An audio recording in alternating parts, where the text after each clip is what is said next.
Following this trend of catch-up week D&D videos, the legend of Vox Machina.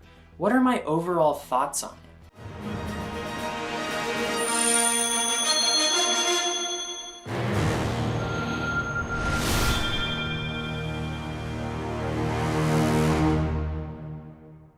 So, if I had to give a quick summation of my thoughts on the Legend of Vox Machina Critical Role's animated series, I would say that it did disappoint me in some ways, in my opinion. If I had to give an arbitrary numeral score, I would say it was probably like a 5 out of 10, maybe a 6 out of 10 at best.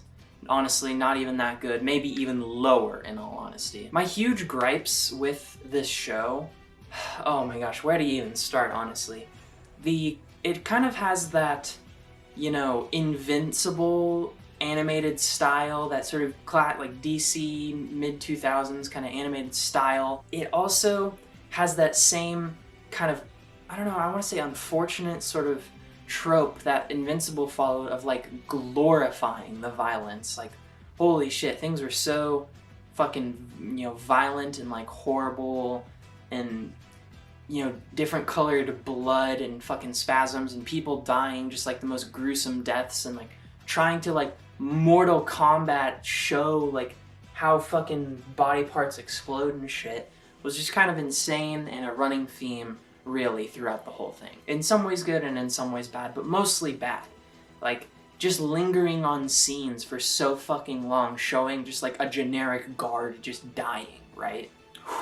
And another thing, because it's released on Amazon Prime and the way that sort of service works, you can't like download the episodes like as files, so you can't like, use them like in a review or some shit. So that's why you're just getting me talking in front of a fucking camera instead of, I can't like show this shit more easily, right? Because I watched this show when I still had Amazon Prime, handful of weeks or months ago, I don't even fucking remember now. But the fact is that this show was so disappointing. I was honestly, while I was watching this show, I was constantly confused who it was for.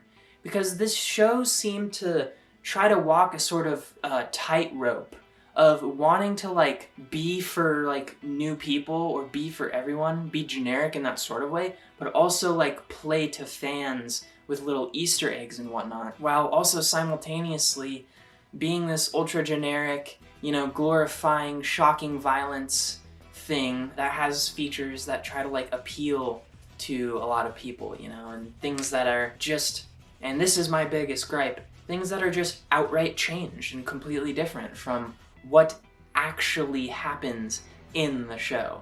And don't get me wrong, I understand that they have to simplify things, they have to cut it down to be 20xx minutes or whatever and xx seconds, but they really kind of did it dirty in my eyes.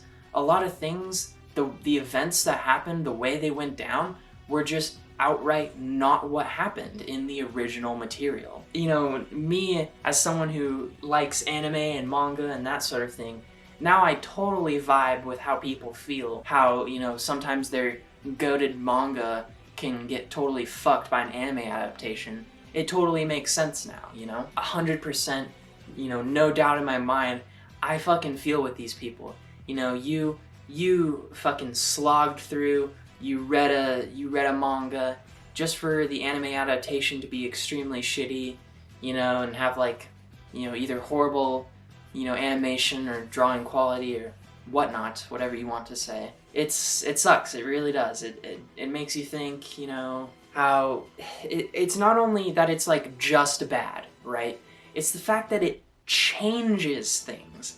It's the fact that things are different in this show to where you won't have a correct understanding of what actually happens in Vox Machina, aka Critical Role Campaign 1. It's the fact that, Keyleth does things and she shows she's a leader, she's so good, she's so redeemed and whatnot. I've seen that line thrown around so fucking much. Like, it's so unnecessary, right? Like, none of that stuff, I don't want to say none, but most of what Keyleth does to like show these things feel so forced. They feel so fucking forced and like out of place, and it was so much more natural in the show, like a slow, over time, gradual, you know, kind of coming up into this like leadership role, really. There was like so much more build up to that.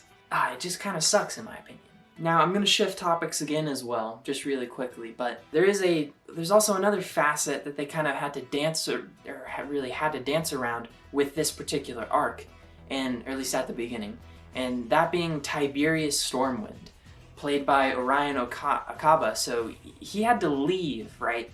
He was kind of dealing with a lot of personal issues, blah, blah, blah. A player left who was kind of, I don't want to say essential, because he was in there enough to where, in this show, him being not there wasn't like insanely, bad or anything. So, like, honestly, that was fine. That was understandable. This leads into a bigger question. Why did they start here? This isn't the first arc of Critical Role, and I guess the answer must be Tiberius, right?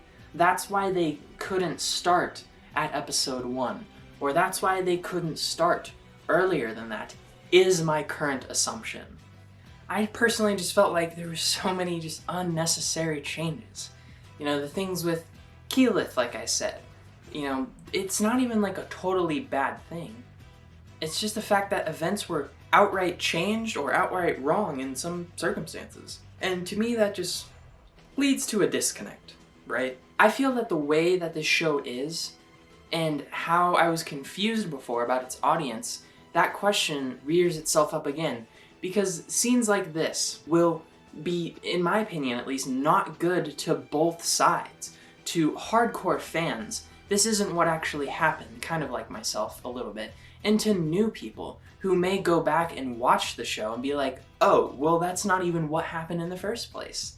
Random character changes, like how this like friend of Percy's was so much more important to the arc, didn't really make that much sense. But for the show it did, but it's not actually what happened, right? And also Keeper Yenin just had a gender change. Sure, it like didn't really mean anything, but again, that's just outright not what it was in the source material.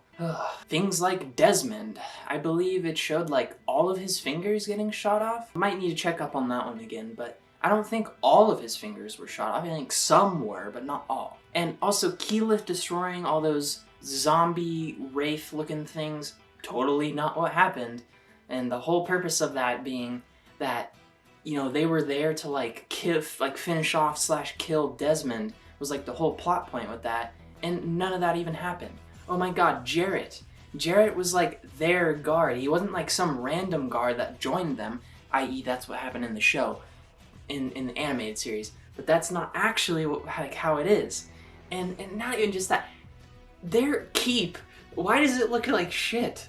Like, I can understand it being a little fucked, but the whole premise in the source material was like, they have this place established where they have hired people and shit. It just doesn't make sense. Oh, so many things don't make sense, but I hope you can understand my fucking pain and frustration with this, and that, my main gripe is it's just not right. A lot of this stuff, I can understand some, like I said, I can understand some changes, but some of it is just like so egregious, so different, just like these events, just the way that they happen just aren't actually what happened, and that kind of thing. And I get it. They have to walk a fine line, but I just don't think they're doing a good job at it. And maybe some of these things stem from not being able to cover the previous arcs, and maybe that's because of Tiberius, and everything's fucked. I don't know.